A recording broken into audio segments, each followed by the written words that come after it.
Hi, Nicole here. Welcome to my nutrition kitchen. We're just getting set up in here, getting the technical side of things going with a laptop in the background so that my husband can call out if there's anybody following or any comments. So if you hear his voice in the background, hi Alice, thank you for coming along. So if you hear David's voice in the background, it's just him letting me know what you're doing. I hope you're all staying safe out there at the moment. There's quite a lot going on to just make things a little challenging for us. So I hope this gives you a bit of relief from that and we can have some fun in the kitchen. It's a beautiful, beautiful day here in Warkworth. So the sun is shining.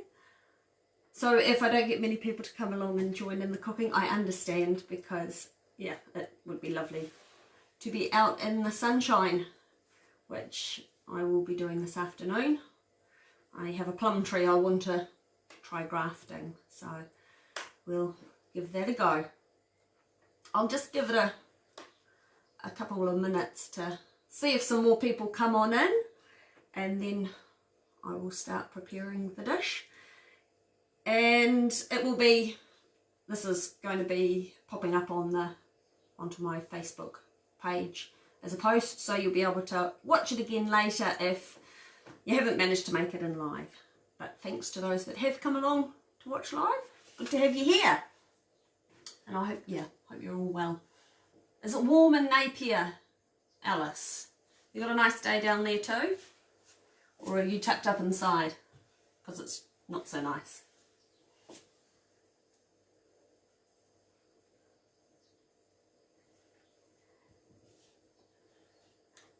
It's quite a big delay. Yeah. Yes, beautiful. Oh, that's good. Sorry I brought you in out of the sunshine. Oh, I might get started on this, and then anybody that comes in later can join in. I've already prepared some of the vegetables just so that we can keep the ball rolling as we go through, but there's a few others to fill in time while things are sizzling. And I didn't chop my onion up already, even though that's probably going to make me cry, because onions always make me cry when I chop them, because I thought just one tip for safely chopping onions and can help is that you leave the stalky end bit on. You don't cut that off at the early on, because it then means when you're chopping the onion, that just helps to provide some stability and hopefully less chance of you then snicking your fingers. So for this, my pesto veggie rice, I like the onions to have a bit of chunk, bit of size, so they're not a finely diced onion, because as you can see from some bits I chopped earlier, they're about bite size, and kind of want that with the onion as well. And when you're chopping your veg, keep your fingers out of the way. Please don't take the ends off your fingers. So yeah, I'm just chopping the onion pretty thick, chunky slices. And then I've already peeled 3 cloves of garlic. Up to you how much garlic you want to put in. And if you don't like chopping and peeling and dealing with fresh garlic, you can use the stuff in the jar, the crushed garlic, just whatever's going to be easy for you to use. And another idea for those with FODMAP issues, if onion and garlic are some of your trigger foods, you could swap out for the garlic. You could use garlic infused oil, and you could use leeks if they are okay for you, to add that oniony flavour. I'm going to get the wok warming while I'm chopping up these last bits, so that when I've got these bits chopped, hopefully we'll have some heat on. The garlic, for this dish I don't usually do crushed garlic, but if you've got crushed garlic in a jar, go for it. I like my garlic in this dish with a little bit more bite, bit of chunk to it, so I just pretty much thinly slice it. And the onions are starting to get to me. My eyes are prickling. There are so many different tricks on how to stop garlic making you cry. I think the best ones I've heard is putting on your swim goggles. Because you do need to keep the moisture out of your eyes really to stop it hurting. So, a couple of tablespoons of olive oil into the pan when it's hot. This isn't particularly hot. I should have turned it on sooner. For something like this, I don't measure exactly. So it will be a guess of a couple of tablespoons. A generous couple of tablespoons. And I usually just put a couple of bits of onion into the pan, and when they start to sizzle, that will have told me that the pan is ready to go, which is going to be a minute because I should have got it on earlier, but that's okay. It's not too slow, this pan, sorry. And yeah, you'll need a decent sized pan if you're anything like me and you have a tendency to flick things out of the pan as you go, and you end up with as much on the bench as you do in the pan. So in with the garlic and onion, and I've also prepared up already the celery and the carrot, and I put that in now as well because they need a little bit longer to cook than the other vegetables, and it depends on how much you like your vegetables cooked. If you want your carrots to be more crunchy than a softer bite, then put them in later. The whole point in these sorts of things is to cook it to what you like or your family likes. So yeah, I've already chopped up the cauliflower, and so we're going to floret up some broccoli, about the same amount of the cauliflower, and then this is going to be lunch for David and I today. Now the stalk of the broccoli, don't waste that. You could put that into this dish if you wanted to, or I keep it and I'll grate it into a bolognese sauce or something like that to use it up and to add vegetables. It's a good way to hide vegetables for kids if you do that grating. That's such a satisfying sound, that sizzle, isn't it? So then we just, and even these stalky bits off the bottom of the florets, I'm chopping those up and they'll go in as well.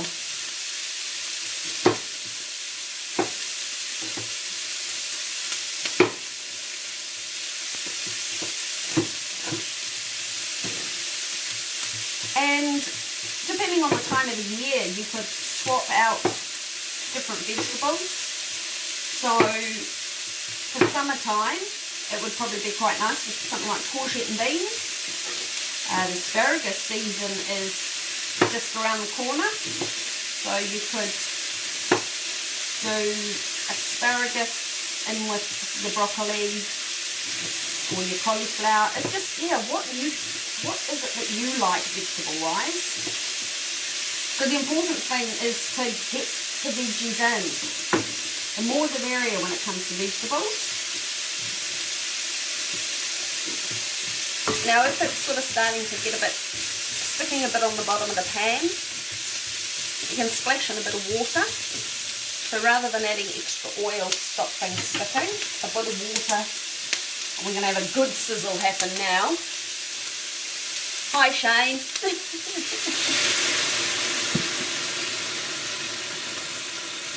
And I'm now going to drop in the cauliflower. I find cauli takes a bit longer to cook than what the broccoli does. So we'll drop that in. And the pesto.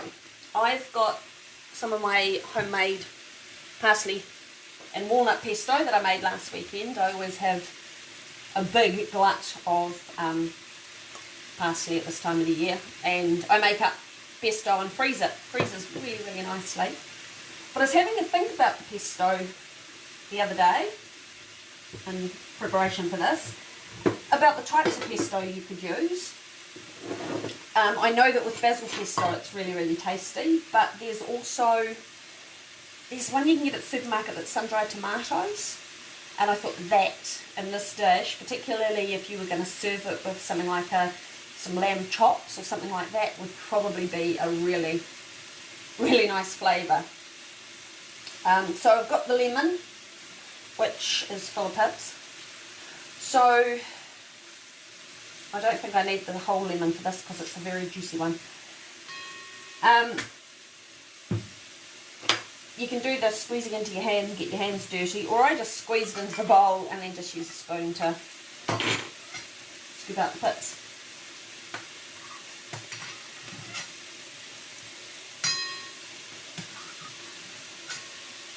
They're a bit like ducking for apples. They can be a bit tricky to get hold of. So then a couple of tablespoons of the pesto into the lemon juice. That just sort of thins out the pesto so it stirs through everything really, really nicely.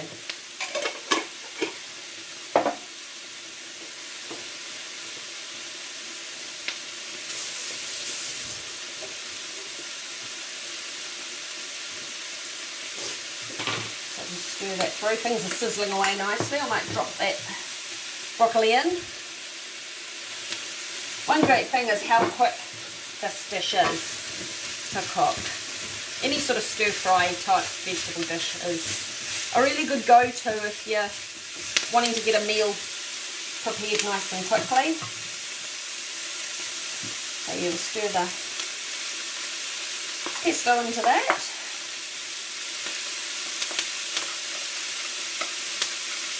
And yeah, you could, other vegetables you could pop in there. You could throw in some capsicum if you've got some of that in your fridge. It's in the list of vegetables that I put on the Facebook post earlier, had fennel as an optional. I quite like fennel in this if I'm going to be serving it with fish. So I've just added a little bit more water to that because it was just still a bit thick. That's thinned it out quite nicely. Yep, and it's catching again. Ooh. And that little bit of water can help to steam your veggies as well.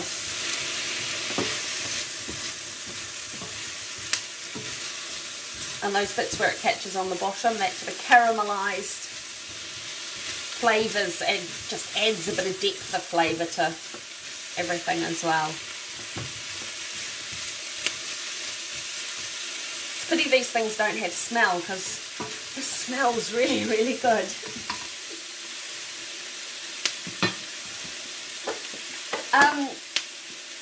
I had some rice left over from dinner the other night. The thing with rice, if you are going to be using leftover rice, you've cooked too much, make sure you cool it down really quickly and then get it into the fridge as soon as possible, just to minimise any risks of food poisoning, because rice is known to be a problem for that. Yeah, so make sure you cool it quickly and only keep it in the fridge for say 2 or 3 days. But it does freeze really well. Cooked rice freezes really, really well, so you can just portion it up and freeze it already ready to use in meal portions, depending on the size of family that you're feeding. So I'm going to put a couple of spoonfuls in and make sure I leave enough to feed the chickens for breakfast tomorrow, because they really like leftover rice. So we'll toss that through.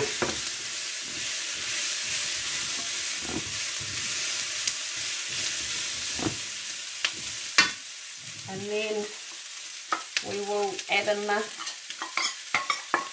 runny pesto.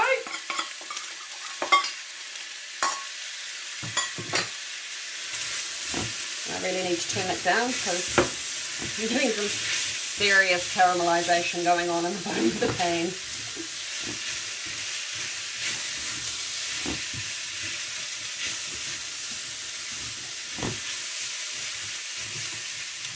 And then we want to give it a season with some pepper and salt.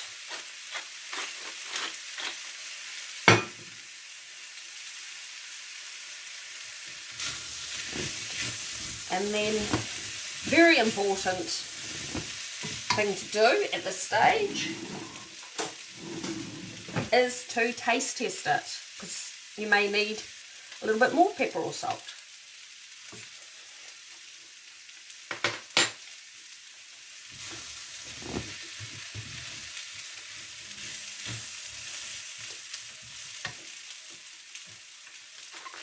And it does for my palate. I need a bit more pepper and only just a little bit more salt. And as easy as that, it is done. I don't even know how long that actually took. It's taken around about 15 minutes. Granted, I had prepared some of the veggies already, so the cook time doesn't take long at all. And you could use frozen veg as well in this if you didn't have fresh broccoli and cauliflower, those sorts of things. Yeah, often get them in the freezer section. So here's a look at, oops, what we've got going on there. My pesto veggie rice. If I put it in a bowl, it might be a bit easier to see. And yeah, you can serve that just like that, or you could pop it, what was I going to say? I've forgotten what I was going to say now. You could serve it just like that as a vegetarian dish, or you could add in, cook up some, you know, fry up a nice fillet of fish, or a steak, or anything you like to have with it, tofu or haloumi. And if you didn't have rice, you could also swap out some pasta, something chunky like a spiral pasta would probably be quite nice. And then you could even take that, I was thinking of that idea as a potluck dinner option to take, is make this up, put the pasta in it, and easy, very easy recipe to take. Makes a nice lunch as well, even cold. I had leftovers the other day for lunch. So I hope that you've got a new recipe there that you can add to your repertoire. And yeah, if you give it a go, let me know how you get on and what options of vegetables you put in your mix. So thank you for coming along and watching, and this will be up on the Facebook page shortly so that you can have a look through it, and you can always pause to keep up with the cooking that's going on. So yeah, thanks for coming along. We'll see you again sometime soon, and I might do another one of these if the mood takes me. So yeah, thank you.